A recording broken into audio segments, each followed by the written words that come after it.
ক্যানিং পূর্ব বিধানসভা এলাকায় এবার সাধারণ মানুষ এবং কর্মীদের মধ্যে ছাতা বিতরণ করলেন শওকত মোল্লা। শীতে কম্বল, বর্ষায় ছাতা, এক এক সময়ে জনসংযোগের এক এক রকমের স্ট্র্যাটেজি বিধায়কের। বছর পেরোলেই বিধানসভা ভোট, নিজের বিধানসভা তো আছেই, কিন্তু তার থেকেও বেশি গুরুত্ব দিচ্ছেন ভাঙড় বিধানসভাতে। তিনি এর আগেও বলেছেন, একমাত্র লক্ষ্য ভাঙড় বিধানসভা। গণতান্ত্রিকভাবে মুখ্যমন্ত্রীর হাতে উপহার হিসেবে তুলে দেব ভাঙড় বিধানসভা, কারণ 2021-এ সেখানে শক্ত ঘাঁটি গেড়ে বসেছে আইএসএফ। নিজের এলাকা থেকে তাই ভারপ্রাপ্ত পর্যবেক্ষকের দায়িত্ব পালন করছেন গুরুত্ব সহকারে। আজ ক্যানিং পূর্বের 3টি অঞ্চল যথাক্রমে তাম্বুলদহ 1, 2 ও নারায়ণপুর অঞ্চলে অসহায় মানুষদের মধ্যে বর্ষার ছাতা বিতরণ কর্মসূচি করেন বিধায়ক। এদিন কর্মীদের উদ্দেশ্যে কড়া বার্তাও দিতে শোনা যায় তাঁর গলায়। ক্যানিং থেকে ইনজামুল হকের রিপোর্ট, জাস্টিস ভয়েস।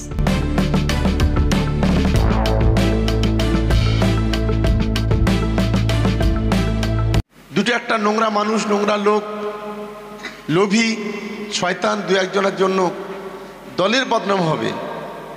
দল কখনো কিন্তু এটাকে মেনে নেবে না। আজকে আপনি দলে আছেন হিরো, কাল দল থেকে বেরিয়ে গেলে জিরো, 4 পয়সা দাম না, কুকুরেও আপনাদের চাটবে না, এটা মনে রাখবেন। সম্মানটা বড় জিনিস।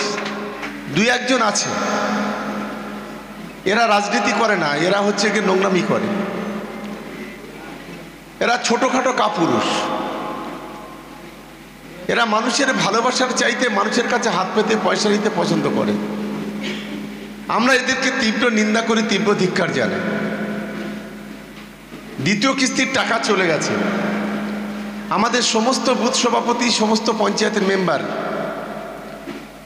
কিংবা আমাদের সমস্ত পার্টির যারা নেতৃত্ব আছে, আমি তাদের কাছে অনুরোধ করব, এই 3টি অঞ্চলের কোথাও কোনো যেন দুর্নীতি বা গরিব মানুষের কাছ থেকে টাকা পয়সা দেওয়া কোথাও না যেন হয়, এটা আমি অনুরোধ করব। যদি কোথাও আমরা খবর পাই যে কোনো নেতা, সে আমার একেবারে কাছের হোক আর দূরের হোক, যদি কোনো নেতার সম্পর্কে অভিযোগ আসে, আমরা দল থেকে কিন্তু তাকে তাড়িয়ে দেব, কোনো কম্প্রোমাইজ এখানে কিন্তু করব না। আমরা গত 2 দিন আগে সারাঙ্গাবাদের একজন বুথ সভাপতিকে আমরা সরিয়ে দিয়েছি। দুর্নীতির প্রশ্নে আমরা জিরো টলারেন্স, কোনো রকম বরদাস্ত নয়। কারণ আজকের মাথার ঘাম পায়ে ফেলে সকাল থেকে রাত 12টা পর্যন্ত এই এলাকার সার্বিক উন্নয়নের জন্য চেষ্টা করছি। আমাদের প্রিয় মুখ্যমন্ত্রীর অনুপ্রেরণায়, আমাদের নেতা অভিষেক বন্দ্যোপাধ্যায়ের সহযোগিতায় আজ আমরা ক্যানিং পূর্ব বিধানসভা বলি আর ক্যানিং 2 নম্বর ব্লক বলি। গরিব মানুষের যে পরিষেবা, শুধু ঘর নয়, লক্ষ্মীর ভাণ্ডার, স্বাস্থ্যসাথী, কৃষক বন্ধু, কন্যাশ্রী, রূপশ্রী, ঐক্যশ্রী, শিক্ষাশ্রী, খাদ্যসাথী থেকে শুরু করে বিভিন্ন ধরনের যে সুযোগ সুবিধা আমাদের সরকার, আমাদের প্রিয় মুখ্যমন্ত্রী মমতা বন্দ্যোপাধ্যায় এই পরিষেবাগুলো মানুষের জন্য করছে, সেগুলো আমাদের পঞ্চায়েত সমিতি, জেলা পরিষদের মাধ্যমে আমরা মানুষের কাছে পৌঁছে দিচ্ছি। এবং দ্বিতীয়ত, এই এলাকার রাস্তাঘাট, একটা সময় কঠিন পরিস্থিতির মধ্যে আমরা জীবনযাপন করতাম।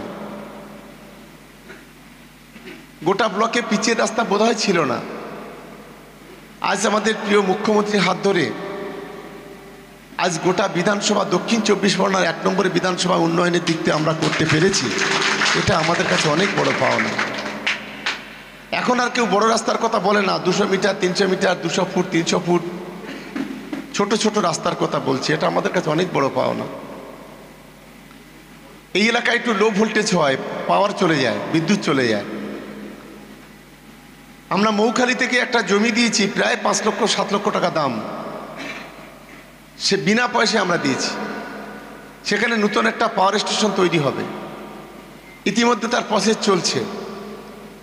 এই পাওয়ার স্টেশন তৈরি হলে তাম্বুলদা 1, 2, নারায়ণপুর, সারাঙ্গাবাদের একটা বড় অংশ বিদ্যুতের কোনো সমস্যা থাকবে না।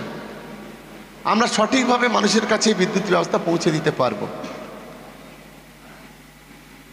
আজকে আমরা ক্যানিং মৌখালি ব্রিজ, দীর্ঘদিনের স্বপ্ন, প্রায় 60 কোটি টাকা ব্যয় করে সেই ব্রিজের কাজ আমরা সম্পন্ন করেছি।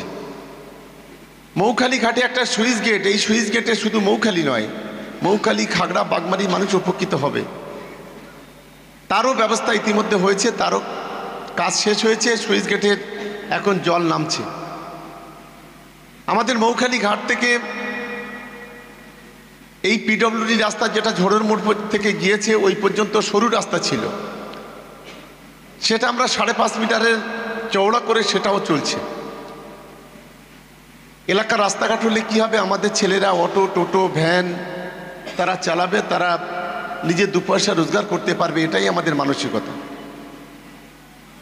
আমরা হার্ড অ্যান্ড সোল চেষ্টা করছি। এদিকে আমাদের বিবিরাবাদ থেকে যে রাস্তা, সেই রাস্তা অলরেডি প্রায় 1 কোটিরও বেশি টাকা রিপেয়ারিংয়ের জন্য সেটা অলরেডি টেন্ডার হয়েছে, খুব তাড়াতাড়ি কাজ শুরু হবে। আবার ওদিকে হালদারপাড়া ছেড়ে গিয়ে ওখান থেকে একটা পিডব্লিউডি রোড, যেটা ওই ফিশারির মাঠ দিয়ে গিয়ে ডান দিকে বিবিরাবাদ মোড় হয়ে চেলিকাটি হয়ে একেবারে আলমের বাড়ির কাছ থেকে টেকর মোড় হয়ে তালতলা পর্যন্ত, ওদিকে পলতা পর্যন্ত প্রায় 16 কিলোমিটার রাস্তা, সেই রাস্তাও পিডব্লিউডি থেকে হবে। আমরা হাঁটানসোর চেষ্টা করছি।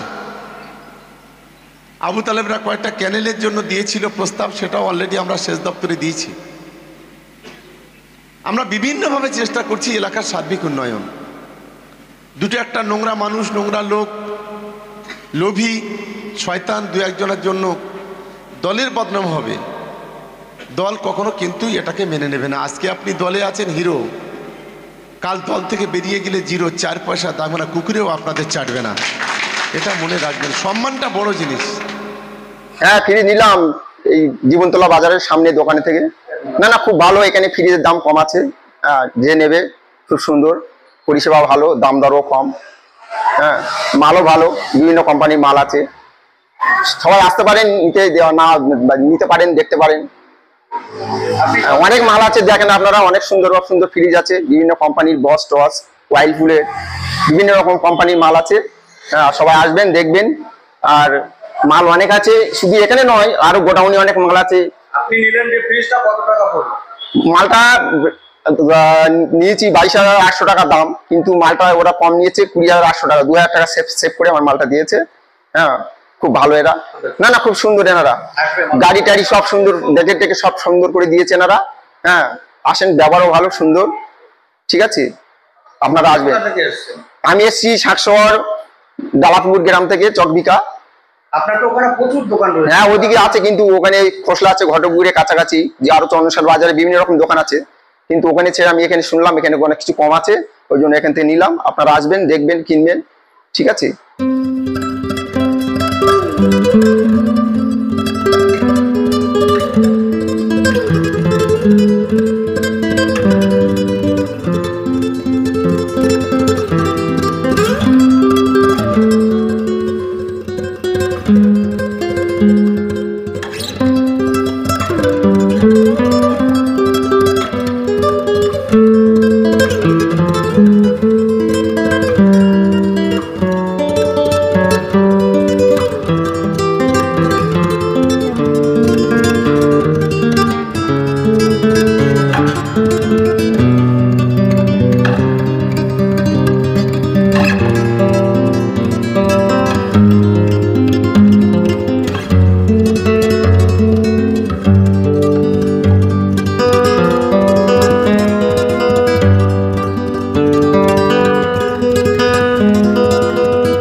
আপনার ব্যবসাকে কোটি কোটি মানুষের কাছে পৌঁছে দিতে নামমাত্র খরচে বিজ্ঞাপন দিন আমাদের চ্যানেলে। আমাদের চ্যানেলে বিজ্ঞাপন দিতে আজই যোগাযোগ করুন 8101083012 এই নম্বরে, অথবা মেল করুন justicevoice702@gmail.com এই মেল আইডিতে, অথবা হোয়াটসঅ্যাপ করতে পারেন 8478874243 এই নম্বরে।